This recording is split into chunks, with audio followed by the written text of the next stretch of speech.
इसलिए पीसीबी को किसी केस तो में पार्टी जिसमें नहीं आप बनाएगा। हरासा करने की दूसरी दरखास्त जिसमें 5 दिसंबर की तारीख जो है वो जज साहब लेती है, उसमें किन किन लोगों को फरीक बनाया और उसमें क्या मौक़िफ़ इख्तियार किया है उसमें जो इसको कि सिक्योरिटी दी फोन जाए, का, जान को ख़तरा है, बड़ी पर्सनैलिटी है। जी जी, इलीगली जो इनको हरासा किया जा रहा था बाबर की फैमिली की तरफ से, बाबर के भाइयों को, बाबर के वालिद को और बाबर के जो कज़न हैं कामिल अकमल, उनको पार्टी बनाया गया उसमें। यानी उनकी जानिब से हरासा किया जा रहा है, उनकी जानिब से जो है वो कि अगर तुमने कुछ किया तो जो तुम 2017 में सुलह की थी वो सारी चीज़ें मंजर आम पे ले आएंगे, तू कुछ नहीं कर रहे, तेनों मार देंगे, उठा लाएंगे, इस तरह की जो बातें थी, धमकियाँ दी, उसके लिए कोर्ट में, यानी बात इस लहज तक पहुंच चुकी है कि जान से मारने की धमकियां दी जा रही जी थी बिल्कुल और ऐसे ही है जी। अगर वो इनकी बात ना मानती तो वो इनको नुकसान भी पहुंचा सकते फॉर थे। द टाइम भी कोर्ट ने उनको रोक भी दिया कि आप इनको हरासा नहीं हरासा नहीं तो करेंगे। कोई सिक्योरिटी कोर्ट ने एसएचओ को, मुतलका थाने को पाबंद किया है कि क्योंकि जी उसके लिए हमने सीसीपीओ साहब को एप्लीकेशन दी है, उमर शेख साहब को। जी होपफुली मंडे को कुछ ना कुछ उसमें भी इंशाल्लाह ताला। अच्छा वकील, आप वकील हैं और वकील और डॉक्टर जब मरीज़ उसके पास पहले दिन जाता है तो उसे मालूम हो जाता है कि इसका मर्ज़ क्या है, फिर उसके बाद वो अपने तरीके से उसका इलाज करता है और वकील को भी डॉक्यूमेंट देखकर, स्टोरी सुनकर पता चल जाता है कि इस कहानी का एंड क्या होगा। तो बतौर कानूनदान आप जो एविडेंस हमीज़ा ने आपको दिखाए हैं, जो सामने लेकर आई हैं, वो कितने मजबूत हैं और कितने पुरुमीद हैं कि आपने के पास जो शवाहिद मौजूद हैं उससे बाबर आजम जो है वो कानून की गिरफ्त से नहीं निकल सके? इन डॉक्यूमेंट्स के मुताबिक तो बाबर की पूरी कड़ियाँ मिल रही हैं, इनका केस बहुत अच्छा है, लेकिन जब तक इन डॉक्यूमेंट्स की फ्रांसिक नहीं होगी ना, इस पर कोई ऑब्जर्वेशन नहीं दी जा सकती। क्योंकि मैंने तो फिजिकली हार्ड कॉपी देखी है, मैंने कोई फ्रांसिक रिपोर्ट तो नहीं पढ़ी। जब तक इनका फ्रांसिक नहीं डॉक्यूमेंट्स का होगा, व्हाट्सएप का नहीं होगा, सारा वो आईपी चेक नहीं किए जाएंगे, तक इस पर कोई फाइनल ओपिनियन नहीं दिया जा सकता। जब तक इनका फ्रांसिक हो जाएगा फिर ही फाइनल ओपिनियन। अच्छा, ये तो डॉक्यूमेंट्री जो एविडेंस हैं जो हमीज़ा ने आपके साथ शेयर किए हैं, बताए हैं, कोई वीडियोस एविडेंस भी हैं कन्वर्सेशन के, या जिन वीडियो की बुनियाद पर आप कह रहे हैं कि उनको धमकाया जा रहा है कि हम इनको वायरल कर देंगे या हम इनको जो है उस पर इनको ब्लैकमेल करने की कोशिश की जा रही है, जो आप कह रहे हैं कि हरासा कर रहे हैं, तो वो भी एविडेंस हैं कुछ? बेसिकली हरासा तो इनको कर रहे हैं 2017 वाले कंडीशनल कंप्रोमाइज़ की बिना पे। अच्छा ठीक। उसके बाद क्योंकि ये इसरार कर रही थी कि जी आपने मेरे साथ कंडीशनल कंप्रोमाइज़ किया है, मैंने आपके साथ सुलह किया, मेरे साथ शादी करें, उसको बेस बना के कि जी तूने सुलह कर लिया, अब अगर तूने को हमारे अगेंस्ट स्टेप लिया, कोर्ट में गई या कहीं एप्लीकेशन दी तो तेरे साथ बुरे पेश आएंगे। तो अब कहीं पर आप इस दरख्वास्त में आगे जाकर वो जो कंडीशनल मुआहिदा हुआ था, सुलहनामा हुआ था, उसको भी फ्री बनाएंगे रिकॉर्ड मंगवाने के लिए कि उसको एसएचओ को पार्टी बनाया गया है, उसमें पार्टी बनाया गया, एसएचओ को पार्टी बनाया गया। जारी बात है एसएचओ जब रिकॉर्ड कोर्ट में पेश करेगा उस कंडीशनल एग्रीमेंट को भी सामने रखेगा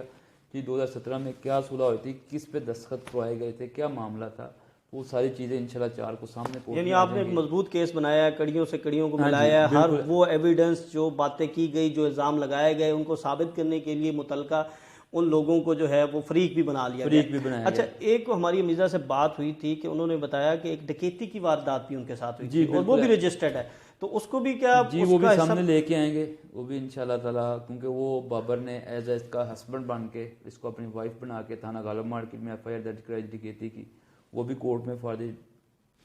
जैसे मौका मुनासिब समझेंगे वो भी सामने लाएंगे। तो एक और इल्ज़ाम लगाया गया हमीज़ा की जानिब से कि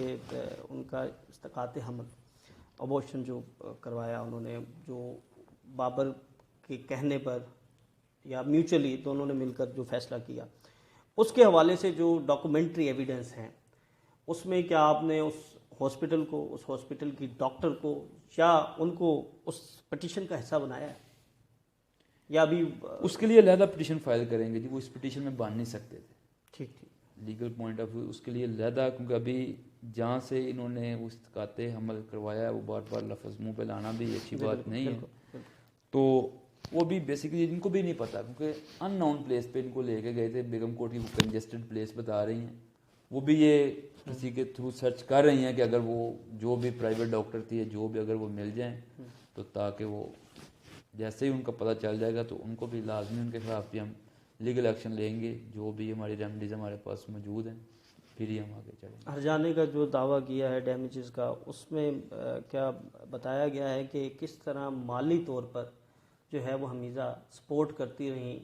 बाबर को, और कोई अंदाज़ा के मुताबिक कितना उन्होंने खर्च किया? क्योंकि जब लीगल इश्यूज़ होते हैं तो उसमें तो फिर आपको ये चीज़ें मेंशन करना पड़ती हैं। क्योंकि हमारी कल उनसे बात हुई तो उन्होंने कहा कि वो इस चीज़ का हिसाब नहीं रखती और ना उससे कुछ चाहती हैं, लेकिन क्योंकि अब कानून की जंग है तो इसमें जो है आपने जितनी भी चीज़ें हैं उनके एविडेंस भी देने हैं, जो चीज़ें हैं, तो क्या उसको जो हमारा रिकवरी वाला सूट है वो बेसिकली 60-40 है, वो इतना मजबूत नहीं है क्योंकि उसमें हमारे पास डॉक्यूमेंट्स एविडेंस कम है। लेकिन ये कहती हैं कि जी मेरे पे जब वो क्रॉस एग्जामिन किया जाएगा ज़ुबानी शहादत में तो मैं प्रूव कर जाऊँगी। वो हमारा ज़्यादा इन्हिसार इनकी ज़ुबानी शहादत पे, क्योंकि जब इन पे कभी मुझे डेटें याद हैं कहाँ कहाँ से मैंने ली, कैसे कैसे भेजी, तो बेसिकली तो वो होपफुली कहती हैं जी मैं प्रूव कर जाऊँगी। तो वो हमारा केस 60-40 है, वो मैं 100% कह नहीं सकता क्योंकि मैंने तो डॉक्यूमेंट्स पे चलना है। मेरे पास उसके डॉक्यूमेंट्स उनको कुछ चीज़ें कम हैं, ज़्यादा पूरे प्रूव है नहीं। मुख्तलिफ कहती हूँ लोगों के नाम से मैंने किए, पैसे ट्रांसफ़र किए, चीज़ें मोबाइल मुफ्ती अपने सर्वेंट्स के नाम से मोबाइल लेके देती रही उनको, लेकिन वो सबको लिखा गया, वो एविडेंस भी लिखी गई हैं। लेकिन लीगल पॉइंट ऑफ व्यू से मैं बात कर रहा हूँ कि वो हमारा केस थोड़ा सा इतना भी नहीं, लेकिन 60-40 की रेशियो में है। तो फिर ये बताइएगा, अब ये केस जो है ना वो हाई प्रोफाइल केस बन चुका है, बिल्कुल ऐसे यानी मुल्क में इस वक्त जो हाई प्रोफाइल केसेस हैं वो जरदारी फैमिली के हैं, शरीफ फैमिली के हैं, और उससे पहले अगर देखा जाए तो इस वक्त ये हाई प्रोफाइल केस बन चुका है। पहले तो इल्ज़ाम था और इल्ज़ाम सिर्फ एक प्रेस कॉन्फ्रेंस की हद तक था, अब तो बाकायदा आपने कोर्ट ऑफ लॉ से जो है वो उससे रजू कर लिया है और आप जाकर कोर्ट में जाके आपने एविडेंस भी दे दिए हैं और कुछ कोर्ट जो हैं वो बुलाएंगे। अब इसमें ये बताइएगा कि अदालत कब तक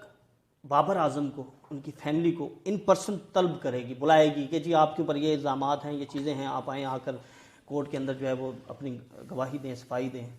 देखिए 4 को पुलिस रिपोर्ट्स आने के बाद कोर्ट्स देखेगी इनसफिशिएंट मटेरियल है फाइल पे कि बाबर आजम के अगेंस्ट एफआईआर रजिस्टर्ड की जाए। ऑब्वियसली जब उसके अगेंस्ट एफआईआर रजिस्टर्ड हो गई तो अल्टीमेटली बाबर कोर्ट में ही आएगा 110%, फिर तो उसने और ऑप्शन ही कोई नहीं उसके पास। ये तो 4 को जब कोर्ट में हम आर्गू करेंगे, अपने जो भी हमारा फाइल के साथ लगाया ये कोर्ट को बताएंगे, वहाँ पे ये चीज़ें हैं और एसएचओ की रिपोर्ट आ जाएगी, रिकॉर्ड आ जाएगी, फिर आके कोर्ट जो है उनको इन पर्सन तलब करेगी। अच्छा, आखिर में ये बताइएगा कि 22 से 22 पीप जो है वो एफआईआर के इंदराज के लिए होती है। जी बिल्कुल ऐसे ही। फिर उसके बाद वो ज़मानत के लिए जो है वो अप्लाई करते हैं और वो सारा मामला होता है। तो इस सूरत में आप और कोर्ट्स में या और कोई एप्लीकेशंस या और चीज़ों से आपको और पॉइंट ऑफ व्यू देख रहे हैं कि आप ये सारे डॉक्यूमेंट्स जो हैं वो जाकर आप पीसीबी में प्रेजेंट करें, बताएं कि जी ये बाबर आजम के साथ इनका रिलेशन था, फिर उन्होंने जिन जिन